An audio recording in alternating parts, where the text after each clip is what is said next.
बात करें भाई आशीष यादव का ना, तो आशीष यादव को एचडी क्वालिटी में गाना रिलीज हुआ है, जिस गाना का टाइटल है पाँचे गो चुम्मा लेके अमर हो जा। तो आशीष यादव के साथ में शिल्पी राज इस गाना को गाई है। गाना एचडी क्वालिटी में रिलीज हुआ है। मुस्कान केटी इसमें फिट हुई। तो भाई इस गाना को जाके देखें, यानी मगध इंडस्ट्री के जितने भी भाई जानते हैं आशीष यादव को, पहचानते हैं, तो पाँचे गो चुम्मा लेके अमर हो जा गाना जाकर सुने। और आशीष यादव को गाना को ट्रेंडिंग सेक्शन में ट्रेंड कर, बहुत अच्छा गाना है, रोमांटिक सॉन्ग है। आशीष यादव का गाना समझ रहे हैं, आशीष यादव के फैन बहुत मगध इंडस्ट्री में ताल के मजा कर रखते हैं आशीष यादव। तो जितने भी भाई आशीष यादव को जानते हैं, पहचानते हैं, तो आप लोग इनके गाना को सपोर्ट करिए। गाना एक बार जाकर जरूर सुने। पाँचे को चुम्मा लेके अमर हो जा, लाजवाब गाना गाया है भाई, दिल खुश हो जाएगा। रोमांटिक सॉन्ग है, यानी कि ऑर्केस्ट्रा का मजा भरपूर मिलेगा। लव स्टोरी का मजा, भैया रोमांटिक सॉन्ग है, आपका मजा ही मजा इस गाना में।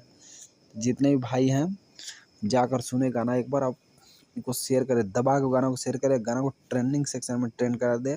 आशीष यादव को गाना और शिल्पी राज के साथ में गाए हुए हैं पाँचे को चुम्मा लेके अमर हो जा।